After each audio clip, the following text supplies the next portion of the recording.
वालेकुम सत श्री अकाल जी। मैं हाँ हरजोत कौर तुहाडा सारिਆਂ ਦਾ स्वागत करदी हां जी तुहाडे अपने मनपसंद इमीग्रेशन शो उडारी विदेशा नूं। सो लेटेस्ट अपडेट्स दे नाल असीं हाज़र हां आस्ट्रेलिया बारे ढेर सारे गल्लां करनियां क्योंकि कई सवाल ने, इसलिए अज हर एक चीज़ तुहाडे नाल क्लीयर करांगे। किन्नी परसेंटेज वाले, किन्ने आइल स्कोर वाले, किन्ने गैप वाले स्टूडेंट्स अप्लाई कर सकते हैं, किन्ने टाइम दे विच वीज़ा लगेगा, किन्ना खर्चा तुहाडा होएगा। कैनेडा की भी गल जरूर करांगे नाल दी नाल कि वीज़ाज लग रहे हैं या नहीं लग रहे, किस तरह की रफ्तार चल रही है। सो अज की डिस्कशन के लई साडे नाल स्टूडियो विच मौजूद ने जी हैडकुआटर ऑफ इमीग्रेशन सर्विसेज तो visa expert mister Shavy Tiwana ji. बहुत बहुत स्वागत है जी। सत श्री अकाल। सत श्री अकाल जी।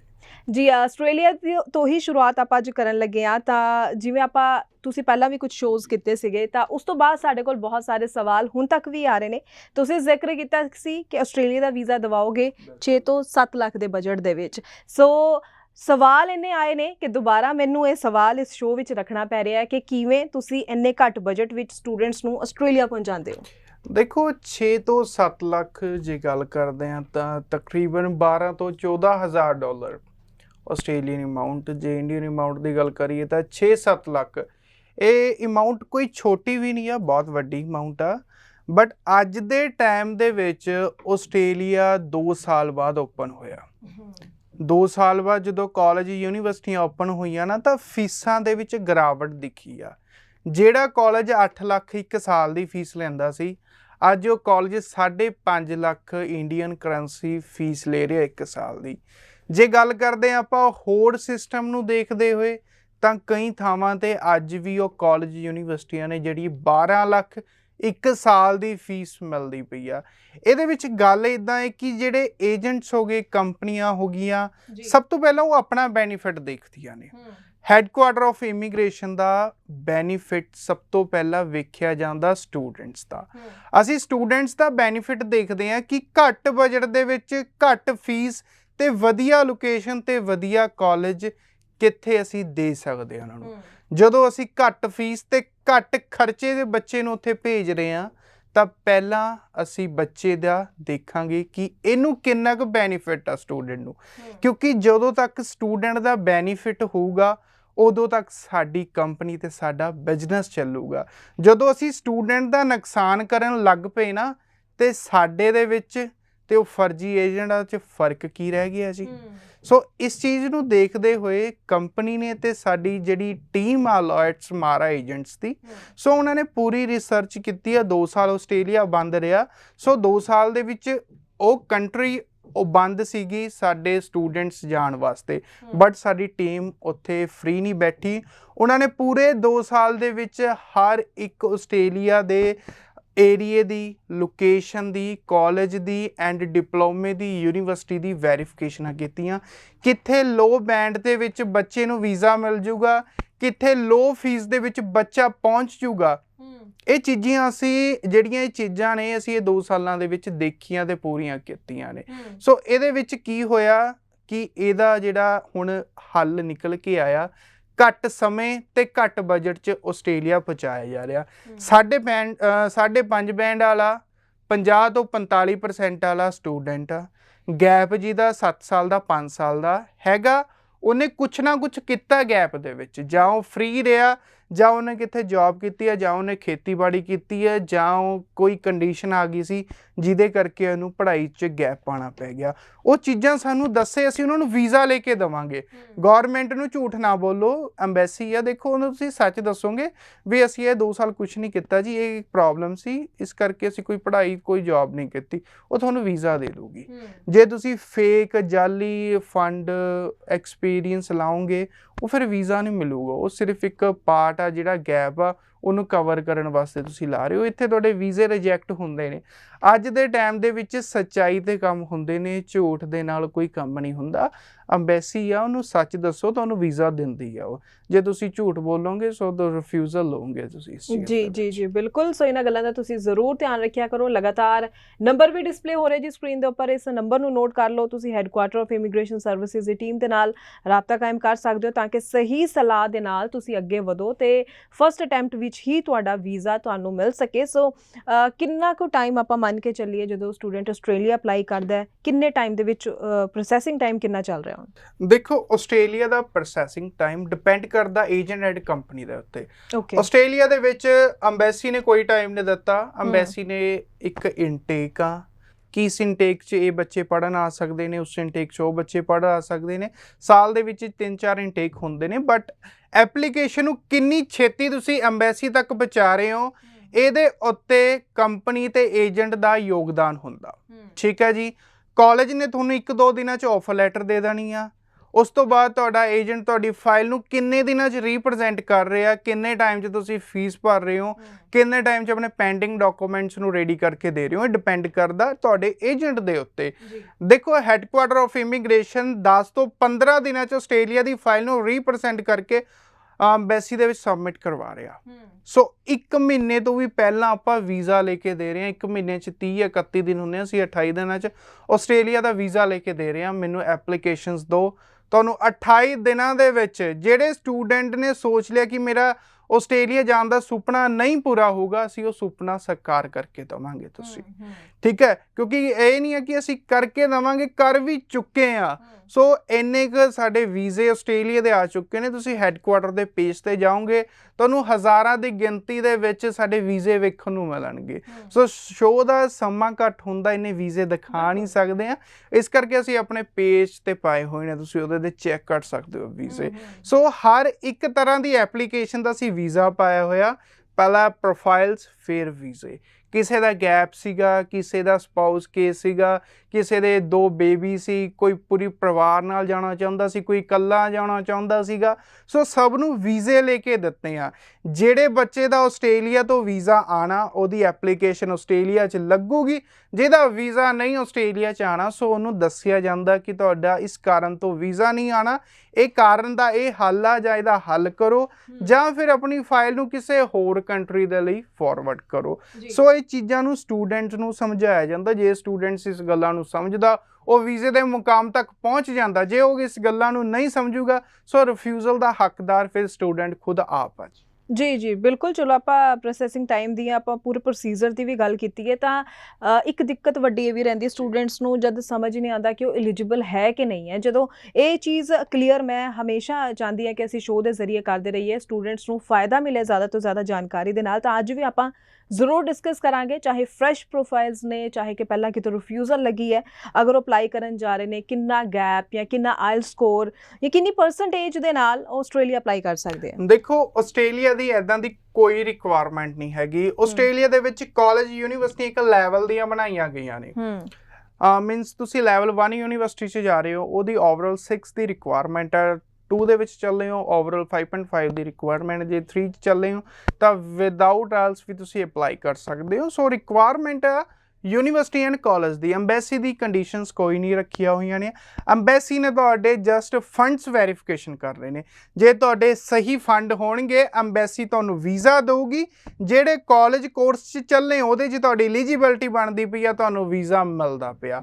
ਸੋ ਅੱਜ ਵੀ ਰਿਫਿਊਜ਼ਲ ਕੇਸ ਆਸਟ੍ਰੇਲੀਆ ਦੇ ਵਿੱਚ ਅਪਲਾਈ ਹੋ ਕੇ ਵੀਜ਼ਾ ਮਿਲਦਾ ਪਿਆ। ਸੋ ਜਿਹਦੀ ਇੱਕ ਵਾਰੀ ਰਿਫਿਊਜ਼ਲ ਆ ਗਈ ਆ ਨਾ ਆਸਟ੍ਰੇਲੀਆ ਤੋਂ, ਉਹ ਨਾਲ ਦੇ ਨਾਲ ਫਾਈਲ ਨੂੰ ਰੀਪ੍ਰਜੈਂਟ ਕਰੇ। ਅੱਜ ਤੁਸੀਂ ਕੋਈ ਚੀਜ਼ ਲੈ ਕੇ ਆਏ ਹੋ ਬਾਜ਼ਾਰ ਤੋਂ, ਘੰਟੇ 2 ਘੰਟੇ ਬਾਅਦ ਤੁਸੀਂ ਇਹਨੂੰ ਖੋਲ ਕੇ ਵੇਖਿਆ, ਉਹ ਸਹੀ ਨਹੀਂ ਚੱਲੀ, ਜਾਂ ਹਫਤੇ 2 ਹਫਤੇ ਬਾਅਦ ਉਹ ਸਹੀ ਨਹੀਂ ਨਿਕਲੀ, ਤੁਸੀਂ ਉਹਨੂੰ ਵਾਪਸ ਕਰਨ ਤਾਂ ਜਾਓਗੇ ਹੀ। ਸੋ ਐਦਾਂ ਹੀ ਤੁਸੀਂ ਆਸਟ੍ਰੇਲੀਆ 'ਚ ਐਪਲੀਕੇਸ਼ਨ ਲਾਈ ਆ, ਤੁਹਾਡੀ ਰਿਫਿਊਜ਼ਲ ਆ ਗਈ ਆ। ਸੋ ਰਿਫਿਊਜ਼ਲ ਦਾ ਜੋ ਰੀਜ਼ਨ ਆਇਆ, ਉਹਨੂੰ ਰੀਪ੍ਰਜੈਂਟ ਕਰਕੇ ਦੁਬਾਰੇ ਅੰਬੈਸੀ ਨੂੰ ਫਾਈਲ ਦਿਓ। ਅੰਬੈਸੀ ਜਵਾਬ ਨਹੀਂ ਦੇ ਰਹੀ ਕਿ ਤੁਸੀਂ ਕਿਉਂ ਫਾਈਲ ਮੈਨੂੰ ਦੁਬਾਰੇ ਦੇ ਰਹੇ ਹੋ। ਤੁਸੀਂ ਉਸ ਕੰਟਰੀ ਦੇ ਵਿੱਚ ਪੜ੍ਹਨ ਜਾ ਰਹੇ ਹੋ। ਉਹ ਕੰਟਰੀ ਨੇ ਵੈਲਕਮ ਕੀਤਾ ਪੂਰੇ ਵਰਲਡ ਦੇ ਸਟੂਡੈਂਟਸ ਦਾ। ਜਦੋਂ ਪੂਰੇ ਮੁਲਕ ਦੇ ਸਟੂਡੈਂਟਸ ਦੇ ਵਿੱਚ ਆਪਾਂ ਵੀ ਆਉਂਦੇ ਹਾਂ, ਜਦੋਂ ਸਾਰਿਆਂ ਨੂੰ ਪੜ੍ਹਾ ਰਹੇ ਨੇ, ਸਾਰਿਆਂ ਨੂੰ ਬੁਲਾ ਰਹੇ ਨੇ, ਤਾਂ ਤੁਹਾਨੂੰ ਵੀ ਬੁਲਾਉਣਗੇ ਤੇ ਪੜ੍ਹਾਉਣਗੇ ਤੇ ਵੀਜ਼ਾ ਵੀ ਦੇਣਗੇ। ਤੁਹਾਡੀ ਆਪਣੀਆਂ ਗਲਤੀਆਂ ਜਾਂ ਤੁਹਾਡੇ ਜਾਲੀ ਏਜੰਟਾਂ ਦੀਆਂ ਗਲਤੀਆਂ ਕਰਕੇ ਤੁਸੀਂ ਰਿਫਿਊਜ਼ ਹੁੰਦੇ ਹੋ। ਜਦੋਂ ਇੱਕ ਵਾਰੀ ਰਿਫਿਊਜ਼ਲ ਆ ਗਈ, ਚੁੱਪ ਨਾ ਬੈਠੋ, ਉਹਨੂੰ ਨਾਲ ਦੇ ਨਾਲ ਰੀਅਪਲਾਈ ਕਰੋ ਫਾਈਲ ਨੂੰ। ਰੀਅਪਲਾਈ ਫਾਈਲ ਦੇ ਉੱਤੇ ਮੈਂ ਤੁਹਾਨੂੰ ਪਹਿਲਾਂ ਵੀ ਦੱਸਦਾ ਕਿ ਮੈਂ ਬਹੁਤ ਛੇਤੀ ਵੀਜ਼ਾ ਲੈ ਦਿੰਦਾ। ਜਦੋਂ ਕੋਈ ਵੀ ਕੇਸ ਰਿਫਿਊਜ਼ ਹੋਵੇ ਉਹਦੇ ਤੇ ਵੀਜ਼ਾ ਲੈਣਾ ਬਹੁਤ ਸੌਖਾ ਹੋ ਜਾਂਦਾ। ਜਦੋਂ ਅੰਬੈਸੀ ਨੇ ਦੱਸ ਹੀ ਦਿੱਤਾ ਕਿ ਆਹ ਕੰਡੀਸ਼ਨ ਕਰਕੇ ਮੈਂ ਤੇਰਾ ਵੀਜ਼ਾ ਰਿਫਿਊਜ਼ ਕੀਤਾ, ਉਹ ਕੰਡੀਸ਼ਨ ਨੂੰ ਤੁਸੀਂ ਰੀਪ੍ਰੈਜ਼ੈਂਟ ਕਰਕੇ ਫਾਈਲ ਦੁਬਾਰੇ ਦਿਓ ਤੇ ਵੀਜ਼ਾ ਲਓ। ਬਹੁਤ ਸੌਖਾ ਜਿਹਾ ਪ੍ਰੋਸੈਸ ਆ। ਨਵੀਂ ਫਾਈਲ ਦੇ ਉੱਤੇ ਤੁਹਾਨੂੰ ਨਹੀਂ ਪਤਾ ਕਿ ਕਿਉਂ ਵੀਜ਼ਾ ਰਿਫਿਊਜ਼ ਹੋ ਸਕਦਾ, ਬਟ ਰਿਫਿਊਜ਼ਲ ਫਾਈਲ ਦੇ ਵੀਜ਼ਾ ਲੈਣਾ ਬਹੁਤ ਸੌਖਾ। ਜੀ ਸੋ ਇਹ ਚੀਜ਼ਾਂ ਸਟੂਡੈਂਟ ਨੂੰ ਸਮਝਣੀਆਂ ਪੈਣੀਆਂ, ਜਿਹਦੇ ਨਾਲ ਉਹਨਾਂ ਦਾ ਫਿਊਚਰ ਬ੍ਰਾਈਟ ਹੋਊਗਾ। ਜੀ ਬਿਲਕੁਲ। ਸੋ ਪਟਿਆਲਾ ਵਿੱਚ headquarter of immigration services the office ਹੈ। ਤੁਸੀਂ ਆਪਣੇ ਡਾਕੂਮੈਂਟਸ ਲੈ ਕੇ ਇੱਥੇ ਵਿਜ਼ਿਟ ਕਰ ਸਕਦੇ ਹੋ ਤਾਂ ਕਿ ਸਹੀ ਤਰੀਕੇ ਨਾਲ ਅਸੈਸਮੈਂਟ ਹੋਵੇ, ਤੁਹਾਨੂੰ ਸਹੀ ਆਪਸ਼ਨਸ ਦਾ ਪਤਾ ਚੱਲੇ ਤੇ ਟਾਈਮਲੀ ਤੁਸੀਂ ਸਹੀ ਜਗ੍ਹਾ 'ਤੇ ਜਦੋਂ ਅਪਲਾਈ ਕਰੋਗੇ ਤਾਂ ਸਕਸੈਸਫੁਲੀ ਤੁਹਾਡਾ ਸਟੱਡੀ ਵੀਜ਼ਾ ਤੁਹਾਡੇ ਹੱਥ ਵਿੱਚ ਆਉਂਦਾ। ਤੇ ਕੁਝ ਸਵਾਲ ਸਪਾਊਸ ਵੀਜ਼ਾ ਨੂੰ ਲੈ ਕੇ ਵੀ ਰਹਿੰਦੇ ਨੇ ਕਿ ਜੋ ਆਸਟ੍ਰੇਲੀਆ ਅਪਲਾਈ ਕਰਨਾ ਚਾਹੁੰਦੇ ਨੇ। ਸੋ ਉਹਨਾਂ ਨੂੰ ਹੁੰਦਾ ਹੈ, ਪੁੱਛਣਾ ਚਾਹੁੰਦੇ ਨੇ ਸਾਰੇ ਕਿ ਅਸੀਂ ਸੇਮ ਡੇ ਅਪਲਾਈ ਕਰਾਂਗੇ, ਸਪਾਊਸ ਦਾ ਪ੍ਰੋਸੈਸ ਬਾਅਦ ਵਿੱਚ ਸ਼ੁਰੂ ਹੋਏਗਾ, ਕੀ ਪ੍ਰੋਸੀਜਰ ਰਹੇਗਾ ਅਗਰ ਸਪਾਊਸ ਵੀਜ਼ਾ ਵੀ ਲਗਵਾਈਏ ਨਾਲ? ਦੇਖੋ, ਜੇ ਸਪਾਊਸ ਵੀਜ਼ੇ ਦੀ ਗੱਲ ਕਰੀਏ ਜੀ ਤਾਂ ਆਸਟ੍ਰੇਲੀਆ ਤਕਰੀਬਨ 10-12 ਸਾਲ ਤੋਂ ਸੇਮ ਡੇ ਸਪਾਊਸ ਨੂੰ ਵੀਜ਼ਾ ਦੇ ਰਿਹਾ। ਇਹ ਨਹੀਂ ਹੈ ਕਿ ਅੱਜ ਤੋਂ ਸ਼ੁਰੂ ਕੀਤਾ ਜਾਂ ਪਿਛਲੇ 2 ਸਾਲਾਂ ਤੋਂ ਸ਼ੁਰੂ ਕੀਤਾ, ਨਹੀਂ। 2013 ਤੋਂ ਮੇਰੀ ਵਰਕਿੰਗ ਸਟਾਰਟ ਹੋਈ ਸੀ ਇਸ ਲਾਈਨ ਦੇ ਵਿੱਚ। ਸੋ ਮੈਂ ਉਹੀ ਤੁਹਾਨੂੰ ਦੱਸਣਾ ਚਾਹੁੰਦਾ ਕਿ ਜਿਹੜੇ ਬੱਚੇ ਜਾਣਾ ਚਾਹੁੰਦੇ ਨੇ ਆਪਣੇ ਸਪਾਊਸ ਨੂੰ ਲੈ ਕੇ, ਤੁਹਾਡੀ ਮੈਰਿਜ ਦਾ ਸਰਟੀਫਿਕੇਟ ਹੋਣਾ ਚਾਹੀਦਾ ਤੁਹਾਡੇ ਕੋਲ ਰਜਿਸਟਰ। ਤੁਸੀਂ ਜਿਸ ਵੀ ਲੋਕੇਸ਼ਨ 'ਚ ਰਹਿੰਦੇ ਹੋ, ਉਹ ਗੌਰਮੈਂਟ ਕੋਲੋਂ ਰਜਿਸਟਰ ਸਰਟੀਫਿਕੇਟ ਹੋਵੇ ਮੈਰਿਜ ਦਾ। ਮੈਰਿਜ ਦੇ ਤੁਹਾਡੇ ਕੋਲ ਫੋਟੋਜ਼ ਹੋਣ, ਤੁਹਾਡੀ ਫੈਮਲੀਜ਼ ਦੇ ਨਾਲ ਹੋਣ। ਆਪਣੀ ਮੈਰਿਜ ਨੂੰ ਜੈਨੂਅਨ ਰੀਪ੍ਰੈਜ਼ੈਂਟ ਕਰਨਾ ਤੁਸੀਂ, ਉਹ ਡਾਕੂਮੈਂਟਸ ਦੇਣੇ ਨੇ। ਪਲੱਸ ਤੁਹਾਡੇ ਸਪਾਊਸ ਦੇ ਨਾਲ ਤੁਹਾਡੇ ਫੰਡਸ ਦੀ ਰਿਕੁਆਇਰਮੈਂਟ ਵੀ ਬਣਦੀ ਆ। ਦੇਖੋ, ਤੁਸੀਂ ਆਪਣੀ ਪੈਂਡਿੰਗ ਫੀਸ, ਆਪਣਾ ਲਿਵਿੰਗ ਐਕਸਪੈਂਸ ਦਿਖਾ ਰਹੇ ਹੋ, ਸੋ ਉਹੀ ਐਕਸਪੈਂਸ ਕੁਝ ਤੁਸੀਂ ਆਪਣੇ ਸਪਾਊਸ ਦਾ ਵੀ ਦਿਖਾਣਾ, ਜਿਹਦੇ ਨਾਲ ਤੁਹਾਡਾ ਦੋਵਾਂ ਦਾ ਸੇਮ ਡੇ ਵੀਜ਼ਾ ਆ ਜੇ। ਬਟ ਕਈ ਕੇਸਿਸ ਦੇ ਵਿੱਚ ਕੀ ਹੁੰਦਾ, ਫੰਡ ਦਿਖਾਏ ਨੇ ਥੋੜੇ ਬਟ ਅਪਲਾਈ ਕਰ ਰਹੇ ਨੇ ਸਪਾਊਸ ਕੇਸ, ਉਦੋਂ ਫਿਰ ਵੀਜ਼ਾ ਕਿੱਥੇ ਆਉਣਾ? ਸਟੂਡੈਂਟ ਨੇ ਸਿਰਫ ਆਪਣਾ ਲਿਵਿੰਗ ਐਕਸਪੈਂਸ ਤੇ ਆਪਣੀ ਪੈਂਡਿੰਗ ਫੀਸ ਦਿਖਾਈ, ਆਪਣੇ ਸਪਾਊਸ ਦਾ ਕੁਝ ਨਹੀਂ ਦਿਖਾਇਆ। ਸੋ ਇਹ ਕੰਡੀਸ਼ਨ ਉਹ ਮਿਸ ਕਰ ਗਏ ਨੇ, ਜਿਹਦੇ ਕਰਕੇ ਉਹਦਾ ਵੀਜ਼ਾ ਹੋ ਗਿਆ ਰਿਫਿਊਜ਼। ਦੇਖੋ, ਛੋਟੀ ਜੀ ਗਲਤੀ ਤੁਹਾਡਾ ਵੀਜ਼ਾ ਰਿਫਿਊਜ਼ ਕਰ ਦਿੰਦੀ ਆ। ਸੋ ਛੋਟੀ ਛੋਟੀ ਗਲਤੀਆਂ ਤੋਂ ਵੀ ਬਚਣ ਦੇ ਲਈ ਇੱਕ ਚੰਗਾ ਸਲਾਹਕਾਰ ਹੀ ਤੁਹਾਨੂੰ ਵੀਜ਼ੇ ਦੇ ਮੁਕਾਮ ਤੱਕ ਪਹੁੰਚਾ ਸਕਦਾ। ਮਾੜਾ ਏਜੰਟ, ਠੀਕ ਹੈ, ਤੁਹਾਨੂੰ ਵੀਜ਼ੇ ਤੋਂ ਦੂਰ ਵੀ ਕਰ ਸਕਦਾ ਜਦੋਂ ਉਹਨੂੰ ਕੁਝ ਪਤਾ ਹੀ ਨਹੀਂ ਆ ਵੀਜ਼ਾ ਕਿਵੇਂ ਲਿੱਤਾ ਜਾਂਦਾ। ਬਿਲਕੁਲ। ਸੋ ਇਸ ਲਈ ਬਹੁਤ ਜ਼ਰੂਰੀ ਹੈ ਕਿ ਚੰਗੇ ਕੰਸਲਟੈਂਟ ਦੀ ਤੁਸੀਂ ਪਹਿਚਾਣ ਕਰੋ, ਚੋਣ ਕਰੋ ਤੇ ਉਸ ਤੋਂ ਹੀ ਆਪਣੀ ਫਾਈਲ ਜੋ ਹੈ ਪ੍ਰੋਸੈਸ ਕਰਵਾਓ, ਕਿਉਂਕਿ ਅਸੀਂ ਬਹੁਤ ਸਾਰੀ ਪ੍ਰੋਫਾਈਲਸ ਦੇਖਦੇ ਹਾਂ, ਬਹੁਤ ਚੰਗੀਆਂ ਪ੍ਰੋਫਾਈਲਸ ਹੁੰਦੀਆਂ, 7-7 ਬੈਂਡ ਆਏ ਹੁੰਦੇ ਨੇ, ਕੁਆਲੀਫਿਕੇਸ਼ਨ ਵੀ ਚੰਗੀ ਰਹੀ ਹੁੰਦੀ ਹੈ, ਬਾਵਜੂਦ ਇਸ ਦੇ ਜੋ ਹੈ ਉਹਨਾਂ ਸਟੂਡੈਂਟਸ ਨੂੰ ਰਿਫਿਊਜ਼ਲ ਫੇਸ ਕਰਨੀ ਪਈ ਹੁੰਦੀ ਹੈ। ਸੋ ਇਸ ਲਈ ਬਹੁਤ ਜ਼ਰੂਰੀ ਹੈ ਇੱਕ ਚੰਗਾ ਕੰਸਲਟੈਂਟ ਚੁਣਨਾ ਤਾਂ ਕਿ ਉਹ ਸਹੀ ਮੈਚ ਕਰਨ ਤੁਹਾਡੀ ਪ੍ਰੋਫਾਈਲ ਦੇ ਅਕੋਰਡਿੰਗਲੀ, ਔਰ ਉਸ ਤੋਂ ਬਾਅਦ ਅਪਲਾਈ ਕਰਕੇ ਤੁਹਾਡਾ ਸਟੱਡੀ ਵੀਜ਼ਾ ਤੁਹਾਨੂੰ ਮਿਲ ਸਕੇ। ਸੋ ਸਟੂਡੈਂਟਸ ਜਦੋਂ ਆਸਟ੍ਰੇਲੀਆ ਅਪਲਾਈ ਕਰਦੇ ਨੇ ਤਾਂ ਨਾ ਇੱਕ ਸਵਾਲ, ਇੱਕ ਜੋ ਉਹਨਾਂ ਦੀ ਪਰੇਸ਼ਾਨੀ ਸਭ ਤੋਂ ਜ਼ਿਆਦਾ ਰਹਿੰਦੀ, ਉਹ ਕਹਿੰਦੇ ਅਸੀਂ ਸਟੱਡੀ ਵੀਜ਼ਾ 'ਤੇ ਤਾਂ ਭਾਵੇਂ ਠੀਕ ਹੈ ਅਸੀਂ ਚਲੇ ਜਾਵਾਂਗੇ, ਬਟ PR ਨੂੰ ਲੈ ਕੇ ਦਿੱਕਤ ਮੰਨੀ ਜਾਂਦੀ ਹੈ ਆਸਟ੍ਰੇਲੀਆ ਨੂੰ ਲੈ ਕੇ ਕਿ ਜੀ ਉੱਥੇ ਛੇਤੀ PR ਨਹੀਂ ਹੁੰਦੀ। ਅਗਰ ਅਸੀਂ ਕੰਪੈਰੀਜ਼ਨ ਕਰੀਏ ਕੈਨੇਡਾ ਦੇ ਨਾਲ, ਤਾਂ ਕੈਨੇਡਾ ਦੀ PR ਨੂੰ ਈਜ਼ੀ ਮੰਨਿਆ ਜਾਂਦਾ ਹੈ ਤੇ ਔਖਾ ਕਿਉਂ ਮੰਨਿਆ ਜਾਂਦਾ ਆਸਟ੍ਰੇਲੀਆ ਦੀ PR ਨੂੰ? ਦੇਖੋ, ਆਸਟ੍ਰੇਲੀਆ ਦੇ ਵਿੱਚ PR ਹੋਣਾ, ਸੋ ਕੈਨੇਡਾ 'ਚ PR ਹੋਣਾ, ਦੋਵੇਂ ਪਾਸੇ ਪੁਆਇੰਟ ਸਿਸਟਮ ਹੁੰਦਾ। ਕੈਨੇਡਾ ਦੇ ਵਿੱਚ ਸਟੂਡੈਂਟ ਪੁਆਇੰਟ ਬਹੁਤ ਛੇਤੀ ਕਵਰ ਅਪ ਕਰ ਜਾਂਦਾ, ਆਸਟ੍ਰੇਲੀਆ ਦੇ ਵਿੱਚ ਬੱਚਾ ਪੁਆਇੰਟਸ ਪੂਰੇ ਹੀ ਨਹੀਂ ਕਰਦਾ। ਕਿਉਂਕਿ ਦੇਖੋ, ਜੋ ਸਟੂਡੈਂਟਸ ਨੂੰ ਪੁਆਇੰਟ ਚਾਹੀਦੇ ਹੁੰਦੇ ਨੇ ਉਹਨੂੰ ਗਾਈਡ ਨਹੀਂ ਕੀਤਾ ਜਾਂਦਾ। ਹੁਣ ਅੱਜ ਇੱਕ ਸਟੂਡੈਂਟਸ ਤੇ PR ਲੈਣ ਦੇ ਪੁਆਇੰਟ ਬਣਦੇ ਪਏ ਨੇ ਡਿਗਰੀ ਦੇ ਵਿੱਚ, ਬਟ ਉਸ ਏਜੰਟਸ ਨੇ ਉਹਨੂੰ ਡਿਪਲੋਮੇ ਤੇ ਭੇਜਤਾ, ਫਿਰ ਉਹ ਕਿੱਦਾਂ PR ਹੋ ਜਾਊਗਾ? ਦੇਖੋ, ਸਾਡੇ ਕੋਲ ਕੋਈ ਵੀ ਐਪਲੀਕੇਸ਼ਨ ਆਉਂਦੀ, ਅਸੀਂ ਹਰ ਇੱਕ ਨੂੰ ਡਿਗਰੀ ਜਾਂ ਮਾਸਟਰ ਤੇ ਨਹੀਂ ਭੇਜਦੇ। ਜਿਹਦੀ ਰਿਕੁਆਇਰਮੈਂਟ PR ਦੀ ਐਂਡ ਵੀਜ਼ੇ ਦੀ ਡਿਪਲੋਮੇ ਜਾਂ ਡਿਗਰੀ ਜਾਂ ਮਾਸਟਰ ਤੇ ਬਣਦੀ ਪਈ ਆ, ਅਸੀਂ ਉਹਨੂੰ ਉਹਦੀ ਅਕੋਰਡਿੰਗ ਪ੍ਰੈਫਰ ਕਰਦੇ ਹਾਂ ਕਿ ਤੁਸੀਂ ਡਿਪਲੋਮਾ ਲੈ ਕੇ ਜਾਓ ਜਾਂ ਤੁਸੀਂ ਡਿਗਰੀ ਲੈ ਕੇ ਜਾਓ ਜਾਂ ਤੁਸੀਂ ਮਾਸਟਰ ਦੇ ਵਿੱਚ ਅਪਲਾਈ ਕਰੋ। ਤੁਸੀਂ ਕਿਸ ਲੋਕੇਸ਼ਨ 'ਚ ਛੇਤੀ PR ਹੋ ਰਹੇ, ਕਿਸ ਲੋਕੇਸ਼ਨ ਦੇ ਵਿੱਚ ਤੁਸੀਂ PR ਨਹੀਂ ਹੋ ਰਹੇ, ਉਹ ਗਾਈਡ ਕੀਤਾ ਜਾਂਦਾ। ਜਦੋਂ ਇੱਕ ਫਾਈਲ ਆਂਦੀ ਆ ਨਾ ਵੀਜ਼ੇ ਦੇ ਲਈ, ਵੀਜ਼ੇ ਦੇ ਨਾਲ ਉਹਦੇ PR ਦੇ ਪੁਆਇੰਟ ਵੀ ਬਣਦੇ ਨੇ, ਸੇਮ ਟਾਈਮ ਬਣ ਜਾਂਦੇ ਨੇ, ਕਿਉਂਕਿ ਆਪਾਂ ਨੂੰ ਪਤਾ ਕਿ ਇੰਨੇ ਸਟੱਡੀ ਤੋਂ ਬਾਅਦ ਇਹ ਵਰਕ ਕਰਨਾ, ਇੰਨਾ ਟਾਈਮ ਇਸ ਲੋਕੇਸ਼ਨ 'ਚ ਰਹਿਣਾ, ਆਹ ਚੀਜ਼ ਉਹਨੇ ਪੜ੍ਹਨੀ ਆ। PR points and study points same day assessment ਦੇ ਵਿੱਚ ਆ ਜਾਂਦੇ ਆ। ਸਹੀ ਸਲਾਹਕਾਰ ਤੁਹਾਨੂੰ ਦੋਵੇਂ ਚੀਜ਼ਾਂ ਦੀ ਵੈਰੀਫਿਕੇਸ਼ਨ ਐਂਡ ਦੋਵੇਂ ਚੀਜ਼ਾਂ ਦੀ ਸਲਾਹ ਦੇ ਦੂਗਾ। ਜੇ ਕੋਈ ਮਾੜਾ ਏਜੰਟ ਹੋਊਗਾ ਜਾਂ ਕੋਈ ਜਾਲੀ ਤੁਹਾਨੂੰ ਦੱਸ ਰਿਹਾ ਵੀ ਇਦਾਂ ਕਰੋ ਉੱਦਾਂ ਕਰੋ, ਨਾ ਉਹਨੇ ਤੁਹਾਨੂੰ ਵੀਜ਼ਾ ਲੈ ਕੇ ਦੇਣਾ, ਨਾ ਉਹਨੇ ਤੁਹਾਨੂੰ PR ਦੀ ਜਾਣਕਾਰੀ ਦੇਣੀ ਆ। ਸੋ ਇਸ ਚੀਜ਼ਾਂ ਤੋਂ ਬਚਣ ਦੇ ਲਈ ਤੁਹਾਨੂੰ ਖੁਦ ਆਪ ਕਦਮ ਉਠਾਉਣਾ ਪਊਗਾ। ਤੁਸੀਂ ਉਸ ਕੰਪਨੀ ਜਾਂ ਉਸ ਏਜੰਟ ਕੋਲ ਜਾਓ ਜਿਹਨੇ ਪਹਿਲਾਂ ਵੀਜ਼ੇ ਲਗਵਾ ਕੇ ਦਿੱਤੇ ਨੇ, ਜਾਂ ਜਿਹਦੀ ਰੈਪੂਟੇਸ਼ਨ ਅੱਛੀ ਆ, ਜਾਂ ਜਿਹੜੇ ਵਰਕਿੰਗ ਕਰਦੇ ਪਏ ਨੇ। ਜਿਨ੍ਹਾਂ ਨੇ ਅੱਜ ਤੱਕ ਕੋਈ ਵੀਜ਼ਾ ਨਹੀਂ ਲਗਵਾਇਆ ਉਹ ਤੁਹਾਡਾ ਵੀਜ਼ਾ ਕਿੱਥੋਂ ਲਗਵਾ ਦੇਣਗੇ। ਇਹ ਚੀਜ਼ਾਂ ਤੁਹਾਨੂੰ ਸਮਝਣੀਆਂ ਪੈਣੀਆਂ ਨੇ, ਕਿਉਂਕਿ ਤੁਸੀਂ ਆਪਣੇ ਫਿਊਚਰ ਕਿਸੇ ਦੇ ਹੱਥ 'ਚ ਦੇਣ ਲੱਗੇ ਹੋ। ਕਿਸੇ ਦੇ ਹੱਥ 'ਚ ਫਿਊਚਰ ਦੇਣ ਤੋਂ ਪਹਿਲਾਂ ਪੂਰੀ ਡਿਟੇਲਸ ਚੈੱਕ ਕਰੋ ਕਿ ਉਹ ਪਰਸਨ ਕੀ ਕਹਿ ਰਿਹਾ ਤੇ ਉਹਦੀ ਗੱਲ ਦੇ ਵਿੱਚ ਕਿੰਨੀ ਕੁ ਸੱਚਾਈ ਆ, ਕਿੰਨਾ ਕੁ ਝੂਠ ਆ। ਇਹ ਚੀਜ਼ਾਂ ਤੁਹਾਨੂੰ ਆਪ ਸਮਝਣੀਆਂ ਪੈਣੀਆਂ। ਸਟੂਡੈਂਟਸ ਇਹ ਚੀਜ਼ਾਂ ਨੂੰ ਨਹੀਂ ਸਮਝ ਰਿਹਾ ਤਾਂ ਇਸ ਕਰਕੇ ਤੁਹਾਡੀ ਫੈਮਿਲੀ ਬੁਲਾਈ ਗਈ ਆ। ਦੇਖੋ ਆਪਣੇ ਕੋਲ ਜਦੋਂ ਵੀ ਸਟੂਡੈਂਟਸ ਆਂਦਾ ਆਪਾਂ ਉਹਨੂੰ ਕਹਿੰਦੇ ਆ ਕਿ ਵਿਦ ਫੈਮਿਲੀ ਆਓ, ਕਿਉਂਕਿ ਸਟੂਡੈਂਟਸ ਦੀ ਜਿਹੜੀ ਉਮਰ ਆ ਉਹ ਇੰਨੀ ਤਜਰਬੇਕਾਰ ਨਹੀਂ ਹੁੰਦੀ। ਹਜੇ ਉਹ ਪੜ੍ਹਾਈ ਤੋਂ ਬਾਹਰ ਹੀ ਪਾਸ ਕਰਕੇ ਹਜੇ ਥੋੜ੍ਹਾ ਜਿਹਾ ਸਟੈਪ ਹੀ ਉਹਨੇ ਪੁੱਟਿਆ, ਬਟ ਜਿਹੜੇ ਉਹਦੇ ਮਾਤਾ ਪਿਤਾ ਨੇ ਉਹਨਾਂ ਨੇ ਬਹੁਤ ਕੁਝ ਵੇਖਿਆ। ਚੰਗੇ ਮਾੜੇ ਦੀ ਉਹਨਾਂ ਨੂੰ ਚੋਣ ਹੈਗੀ ਆ। ਇਸ ਗੱਲਾਂ ਕਰਕੇ ਤੁਸੀਂ ਆਪਣੇ ਪਰਿਵਾਰ ਨੂੰ ਜਦੋਂ ਵੀ ਕਿਸੇ ਤੋਂ ਸਲਾਹ ਲੈਣ ਜਾਣੀ ਆ, ਪਰਿਵਾਰ ਨੂੰ ਜ਼ਰੂਰ ਲੈ ਕੇ ਆਓ, ਕਿਉਂਕਿ ਪਰਿਵਾਰ ਹੀ ਆ ਜਿਹੜਾ ਤੁਹਾਡੇ ਤੋਂ ਵੱਧ ਸਮਝਦਾਰ ਆ। ਠੀਕ ਹੈ ਜੀ। ਸੋ ਇਹ ਚੀਜ਼ਾਂ ਤੁਹਾਨੂੰ ਸਮਝਣੀਆਂ ਤੇ ਜਾਣਨੀਆਂ ਪੈਣਗੀਆਂ, ਜਿਹਦੇ ਕਰਕੇ ਤੁਸੀਂ ਆਪਣਾ ਵੀਜ਼ਾ ਹਾਸਿਲ ਕਰ ਸਕਦੇ। ਬਿਲਕੁਲ। ਤੇ ਜਦੋਂ ਆਪਾਂ ਦੇਖੋ, ਜਦੋਂ ਆਪਾਂ ਕੈਨੇਡਾ ਤੋਂ ਕੋਈ ਰਿਫਿਊਜ਼ਲ ਸਟੂਡੈਂਟ ਹੁੰਦਾ ਹੈ ਤਾਂ ਉਹ ਜੋ ਹੈ ਰੀਅਪਲਾਈ ਕਰਦਾ ਹੈ ਤਾਂ ਚਲੋ ਪ੍ਰੋਸੈਸ ਦੁਬਾਰਾ ਸ਼ੁਰੂ ਹੋ ਜਾਂਦਾ ਹੈ। ਲੇਕਿਨ ਜਦੋਂ ਆਪਾਂ ਆਸਟ੍ਰੇਲੀਆ ਦੀ ਗੱਲ ਕਰਦੇ ਹਾਂ ਤਾਂ ਇੱਕ ਵਾਰੀ ਰਿਫਿਊਜ਼ ਹੋਣ ਤੋਂ ਬਾਅਦ ਦੁਬਾਰਾ ਅਗਰ ਰੀਅਪਲਾਈ ਕਰੀਏ ਤਾਂ ਕਿਸ ਤਰੀਕੇ ਨਾਲ ਪ੍ਰੋਸੈਸ ਸਮਝੀਏ, ਕਿਉਂਕਿ ਸੇਮ ਪ੍ਰੋਫਾਈਲ ਤੇ ਕਹਿੰਦੇ ਆ ਕਿ ਆਸਟ੍ਰੇਲੀਆ ਆਪਾਂ ਅਪਲਾਈ ਨਹੀਂ ਕਰ ਸਕਦੇ। ਦੇਖੋ ਮੈਡਮ, ਗੱਲਾਂ ਨੇ ਜੀ, ਗੱਲਾਂ ਜਿੰਨੀ ਮਰਜ਼ੀ ਕਰ ਲਓ, ਗੱਲਾਂ ਕਦੇ ਵੀ ਖਤਮ ਨਹੀਂ ਹੁੰਦੀਆਂ ਜੀ।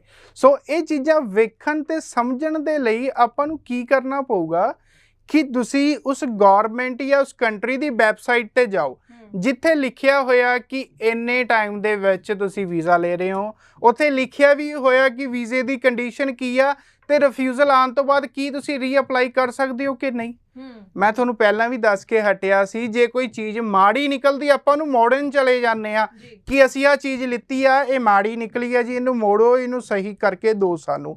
ਸੋ ਐਦਾਂ ਹੀ ਤੁਸੀਂ ਵੀਜ਼ਾ ਪੜ੍ਹਨ ਦਾ ਅਪਲਾਈ ਕੀਤਾ, ਜਦੋਂ ਤੁਹਾਡੇ ਜਾਲੀ ਏਜੰਟ ਨੇ ਤੁਹਾਡਾ ਵੀਜ਼ਾ ਰਿਫਿਊਜ਼ ਕਰਾਤਾ, ਤੁਸੀਂ ਦੁਬਾਰੇ ਐਮਬੈਸੀ ਨੂੰ ਫਾਈਲ ਦੇ ਸਕਦੇ ਹੋ ਕਿ ਮੇਰਾ ਆਉਣ ਦਾ ਪਰਪਸ ਇਹ ਆ, ਜੋ ਮੇਰੀ ਫਾਈਲ ਪਹਿਲਾਂ ਲੱਗੀ ਆ ਉਹਦੇ 'ਚ ਇਹ ਰੀਜ਼ਨ ਆਇਆ, ਇਹ ਪ੍ਰੋਬਲਮ ਆਈ ਹੈ। ਸੋ ਇਹ ਚੀਜ਼ ਨਹੀਂ ਆ, ਇਹ ਸਮਝਾਉਣਾ ਪੈਂਦਾ ਐਮਬੈਸੀ ਨੂੰ। ਦੂਜੀ ਵਾਰ ਮੈਂ ਵੀਜ਼ੇ ਲੈ ਕੇ ਦਿੱਤੇ ਨੇ, ਜਿਹਦੀ ਇੱਕ ਵਾਰ ਆਸਟ੍ਰੇਲੀਆ ਤੋਂ ਰਿਫਿਊਜ਼ ਸੀਗੇ, ਮੈਂ ਸੈਕਿੰਡ ਟਾਈਮ ਉਹਨਾਂ ਨੂੰ ਵੀਜ਼ਾ ਲੈ ਕੇ ਦਿੱਤਾ ਤੇ ਵੀਜ਼ੇ ਦੇ ਮੁਕਾਮ ਤੱਕ ਪਹੁੰਚਾਇਆ ਵੀ ਆ।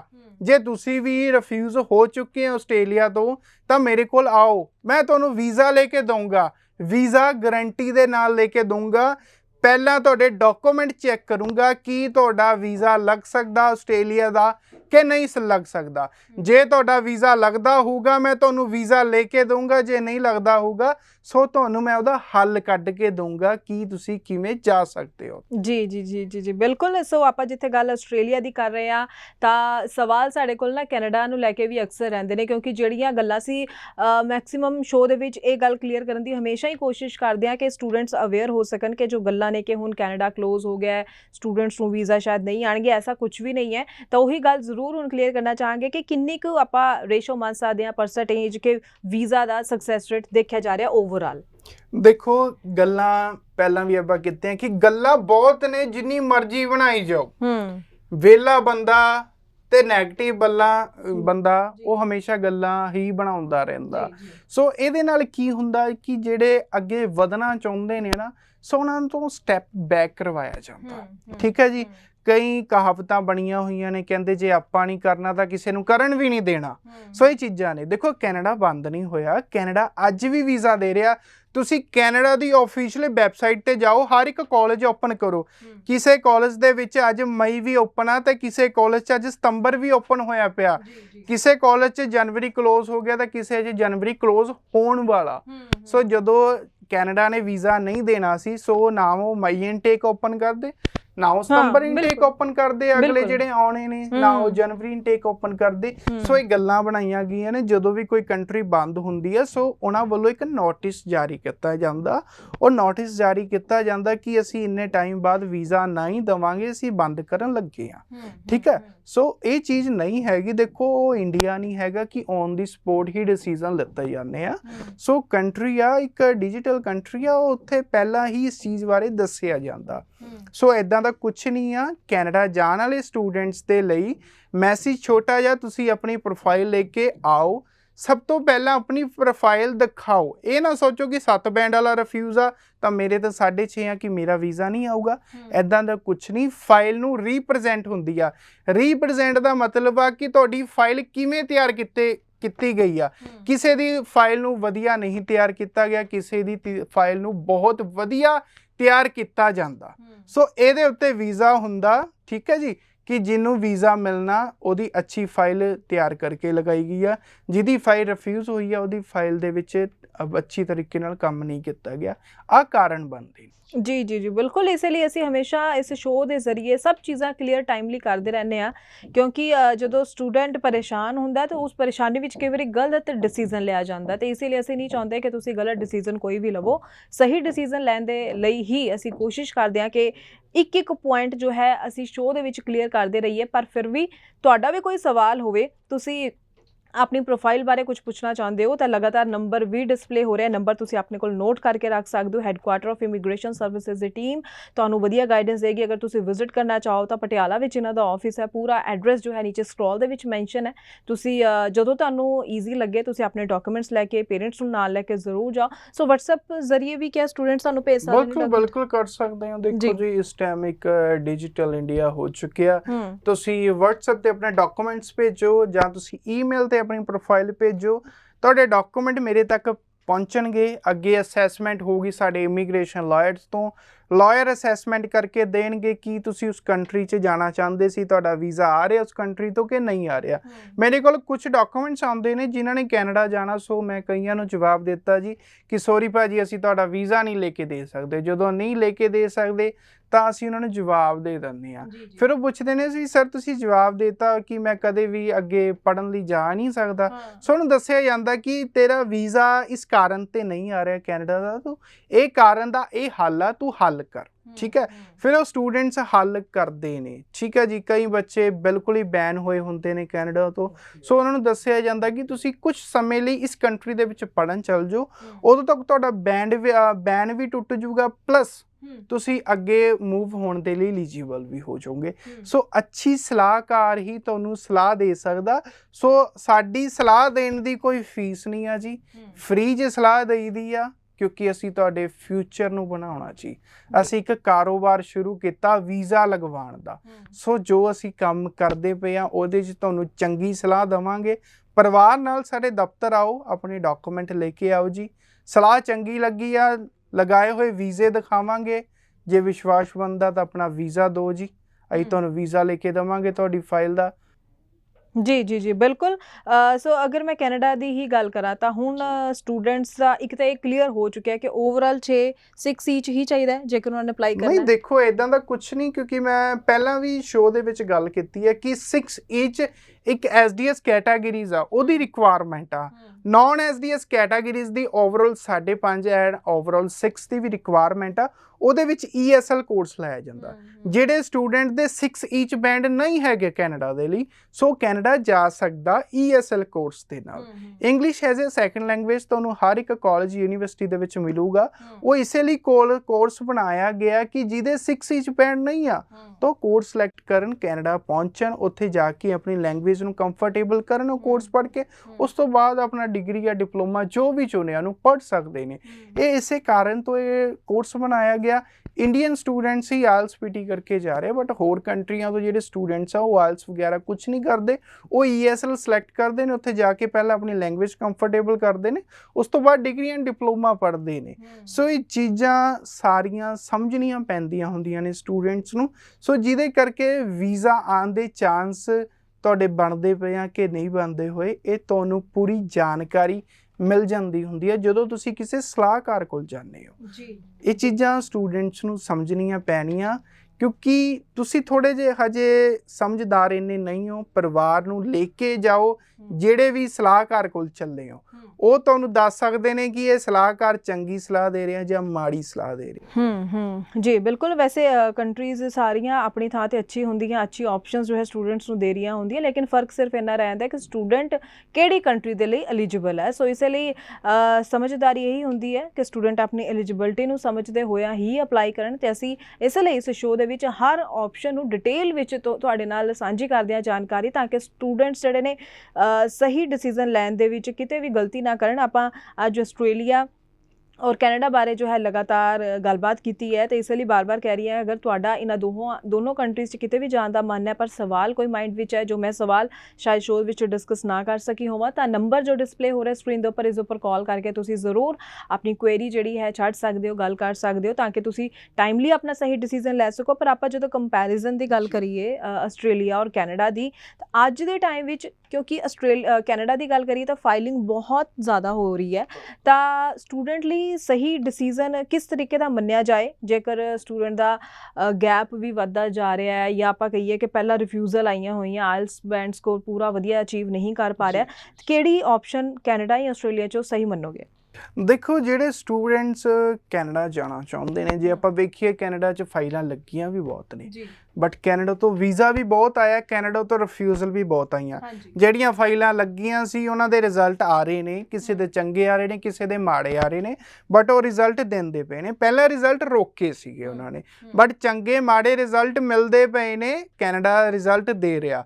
ਦੇਖੋ, ਫਾਈਲ ਜਦੋਂ ਅੰਬੈਸੀ 'ਚ ਲੱਗਦੀ ਆ, ਜ਼ਰੂਰੀ ਨਹੀਂ ਹੈ ਕਿ ਉਹਦਾ ਵੀਜ਼ਾ ਹੀ ਆਉਣਾ। ਜੇ ਵੀਜ਼ੇ ਲਈ ਫਾਈਲ ਨੂੰ ਰੀਪ੍ਰਜੈਂਟ ਕਰੋਗੇ ਉਹ ਵੀਜ਼ਾ ਮਿਲੂਗਾ, ਜੇ ਮਾੜੀ ਰੀਪ੍ਰਜੈਂਟ ਆ ਤਾਂ ਰਿਫਿਊਜ਼ਲ ਆਮ ਜੀ ਗੱਲ ਆ ਤੁਹਾਨੂੰ ਮਿਲਣੀ। ਸੋ ਕੈਨੇਡਾ ਦੇ ਵਿੱਚ ਕਈ ਲੋਕੇਸ਼ਨਾਂ ਇੱਦਾਂ ਦੀਆਂ ਨੇ ਜਿੱਥੇ ਬਹੁਤ ਜ਼ਿਆਦਾ ਐਪਲੀਕੇਸ਼ਨਾਂ ਲੱਗ ਚੁੱਕੀਆਂ ਨੇ, ਜਿੱਥੋਂ ਵੀਜ਼ਾ ਲੈਣਾ ਬਹੁਤ ਜ਼ਿਆਦਾ ਔਖਾ ਹੋ ਚੁੱਕਿਆ। ਕੈਨੇਡਾ ਦੀ ਅੱਜ ਇੱਦਾਂ ਦੀ ਕਈ ਲੋਕੇਸ਼ਨਾਂ ਨੇ ਜਿੱਥੋਂ ਵੀਜ਼ਾ ਲੈਣਾ ਬਹੁਤ ਜ਼ਿਆਦਾ ਸੌਖਾ ਹੋ ਚੁੱਕਿਆ। ਕੁਝ ਫਾਈਲ ਹੁੰਦੀਆਂ ਨੇ, ਕੁਝ ਪ੍ਰੋਫਾਈਲਸ ਹੁੰਦੀਆਂ ਨੇ ਜਿਨ੍ਹਾਂ ਦਾ ਵੀਜ਼ਾ ਪਬਲਿਕ ਕਾਲਜ 'ਚੋਂ ਈਜ਼ੀਲੀ ਮਿਲ ਜਾਂਦਾ, ਕੁਝ ਫਾਈਲਾਂ ਦਾ ਵੀਜ਼ਾ ਪ੍ਰਾਈਵੇਟ ਕਾਲਜ 'ਚੋਂ ਬਹੁਤ ਛੇਤੀ ਮਿਲ ਜਾਂਦਾ। ਇਹ ਤੁਹਾਡਾ ਸਲਾਹਕਾਰ ਹੀ ਦੱਸ ਸਕਦਾ ਕਿ ਤੁਹਾਡੀ ਫਾਈਲ ਕਿਹੜੇ ਕਾਲਜ, ਕਿਹੜੀ ਲੋਕੇਸ਼ਨ ਦੇ ਵਿੱਚ ਛੇਤੀ ਵੀਜ਼ੇ ਦੇ ਮੁਕਾਮ ਤੱਕ ਪਹੁੰਚ ਸਕਦੀ ਆ। ਇਸ ਕਰਕੇ ਹੀ ਦੇਖੋ, ਅਸੀਂ ਅਸੈਸਮੈਂਟ ਇਮੀਗ੍ਰੇਸ਼ਨ ਲਾਇਰਸ ਦੇ ਨਾਲ ਚੱਲਦੇ ਪਏ ਹਾਂ। ਜਦੋਂ ਤੁਸੀਂ ਆਪਣੀ ਫਾਈਲ ਦਿਓਗੇ, ਅਸੀਂ ਅੱਗੇ ਅਸੈਸਮੈਂਟ ਕਰਕੇ ਦੇਵਾਂਗੇ ਕਿ ਤੁਸੀਂ ਕਿੱਥੋਂ, ਕਿਵੇਂ, ਕਿੰਨੀ ਟਾਈਮ ਦੇ ਵਿੱਚ ਵੀਜ਼ਾ ਹਾਸਿਲ ਕਰਦੇ।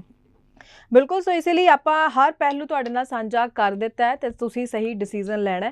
ਸੋ ਚੀਜ਼ਾਂ ਨੂੰ ਸੋਚ ਕੇ, ਪਰਖ ਕੇ ਔਰ ਆਪਣੇ ਕੰਸਲਟੈਂਟ ਦੀ ਸਹੀ ਚੋਣ ਕਰਕੇ ਹੀ ਅੱਗੇ ਵਧਿਆ ਕਰੋ। ਜਿਸ ਵੀ ਕੰਸਲਟੈਂਟ ਕੋਲ ਜਾਂਦੇ ਹੋ ਜ਼ਰੂਰ ਵੇਖਿਆ ਕਰੋ ਕਿ ਪਹਿਲਾਂ ਕਿਸ ਤਰ੍ਹਾਂ ਦੀ ਪ੍ਰੋਫਾਈਲਸ ਦੇ ਉੱਪਰ ਉਹਨਾਂ ਨੇ ਕੰਮ ਕੀਤਾ ਹੈ, ਕਿਸ ਤਰ੍ਹਾਂ ਨਾਲ ਉਹ ਵੀਜ਼ਾ ਲੈ ਕੇ ਆਏ ਨੇ, ਤੇ ਇਹ ਸਭ ਜਾਂਚਣ ਪਰਖਣ ਤੋਂ ਬਾਅਦ ਹੀ ਸਹੀ ਡਿਸੀਜ਼ਨ ਲਿਆ ਕਰੋ ਕਿ ਤੁਸੀਂ ਫਾਈਲ ਪ੍ਰੋਸੈਸ ਕਿੱਥੋਂ ਕਰਵਾਉਣੀ ਹੈ। ਸੋ ਉਮੀਦ ਕਰਦੇ ਹਾਂ ਕਿ ਅੱਜ ਦੇ ਇਸ ਸ਼ੋਅ ਵਿੱਚ ਜਿੰਨੀਆਂ ਵੀ ਆਪਾਂ ਗੱਲਾਂ ਕੀਤੀਆਂ ਨੇ, ਤੁਸੀਂ ਇਹ ਸਾਰੀ ਜਾਣਕਾਰੀ ਦਾ ਵੱਧ ਤੋਂ ਵੱਧ ਫਾਇਦਾ ਜ਼ਰੂਰ ਚੱਕੋਗੇ। ਇੱਕ ਵਾਰ ਫਿਰ ਦੱਸ ਦਿੰਦੀ ਹਾਂ ਕਿ ਲਗਾਤਾਰ ਜੋ ਨੰਬਰ ਡਿਸਪਲੇ ਹੋ ਰਿਹਾ, ਇਸ ਨੰਬਰ ਨੂੰ ਨੋਟ ਕਰਕੇ ਰੱਖ ਲਓ, ਤਾਂ ਕਿ ਤੁਸੀਂ ਤੁਹਾਡਾ ਕੋਈ ਸਵਾਲ ਹੋਵੇ ਤਾਂ ਜ਼ਰੂਰ headquarter of immigration services the team ਦੇ ਨਾਲ ਰਾਬਤਾ ਕਾਇਮ ਕਰ ਸਕੋ। ਪਟਿਆਲਾ ਦੇ ਵਿੱਚ ਇਹਨਾਂ ਦਾ ਆਫਿਸ ਹੈ, ਤੁਸੀਂ ਆਪਣੇ ਡਾਕੂਮੈਂਟਸ ਲੈ ਕੇ ਵਿਜ਼ਿਟ ਕਰੋ। ਸੋ ਵਿਜ਼ਿਟ ਕਰਨ ਦੇ ਨਾਲ ਚੀਜ਼ਾਂ ਹੋਰ ਕਲੀਅਰ ਹੋ ਜਾਂਦੀਆਂ ਨੇ, ਹੋਰ ਚੰਗੀਆਂ ਆਪਸ਼ਨਸ ਬਾਰੇ ਪਤਾ ਲੱਗ ਜਾਂਦਾ ਹੈ ਕਿ ਤੁਸੀਂ ਕਿੱਥੇ ਲਈ ਐਲੀਜੀਬਲ ਹੋ। ਕਈ ਵਾਰੀ ਪ੍ਰੋਫਾਈਲ ਇੰਨੀ ਅੱਛੀ ਹੁੰਦੀ ਹੈ ਕਿ ਤੁਹਾਨੂੰ ਸਕਾਲਰਸ਼ਿਪਸ ਦਾ ਵੀ ਪਤਾ ਚੱਲਦਾ ਹੈ ਕਿ ਤੁਹਾਨੂੰ ਕਿਸ ਤਰੀਕੇ ਨਾਲ ਥੋੜ੍ਹਾ ਬਜਟ ਵਿੱਚ ਵੀ ਫਾਇਦਾ ਹੋ ਸਕਦਾ। ਸੋ ਆਲਰੇਡੀ ਹੀ ਹੈੱਡਕੁਆਟਰ ਆਫ ਇਮੀਗ੍ਰੇਸ਼ਨ ਸਰਵਿਸਿਜ਼ ਵੱਲੋਂ 6 ਤੋਂ 7 ਲੱਖ ਦੇ ਬਜਟ ਦੇ ਵਿੱਚ ਤੁਹਾਨੂੰ ਆਸਟ੍ਰੇਲੀਆ ਭੇਜਣ ਦੀ ਗੱਲ ਕੀਤੀ ਜਾਂਦੀ ਹੈ। ਸੋ ਤੁਸੀਂ ਵੱਧ ਤੋਂ ਵੱਧ ਫਾਇਦਾ ਇਹਨਾਂ ਦੀ ਸਰਵਿਸਿਜ਼ ਦਾ ਜ਼ਰੂਰ ਲਓ, ਜੋ ਕਿ ਸਿਰਫ ਸਟੱਡੀ ਵੀਜ਼ਾ ਤੱਕ ਹੀ ਨਹੀਂ ਬਲਕਿ ਬਾਅਦ ਵਿੱਚ PR ਦੇ ਵਿੱਚ ਵੀ ਸਟੂਡੈਂਟਸ ਦੀ ਹੈਲਪ ਕਰਦੇ ਨੇ ਪੂਰੀ ਪ੍ਰੋਸੈਸਿੰਗ ਦੇ ਵਿੱਚ। ਸੋ ਬਹੁਤ ਬਹੁਤ ਧੰਨਵਾਦ ਤੁਹਾਡਾ ਕਿ ਤੁਸੀਂ ਇਹਨਾਂ ਸਾਰੀ ਜਾਣਕਾਰੀ ਜੋ ਹੈ ਸਾਡੇ ਦਰਸ਼ਕਾਂ ਨਾਲ ਸਾਂਝੀ ਕੀਤੀ ਹੈ। ਤੇ ਇਸ ਦੇ ਨਾਲ ਹੀ ਮੈਨੂੰ ਯਾਨੀ ਕਿ ਹਰਜੋਤ ਕੌਰ ਨੂੰ ਵੀ ਦਿਓ ਜੀ ਇਜਾਜ਼ਤ। ਧੰਨਵਾਦ।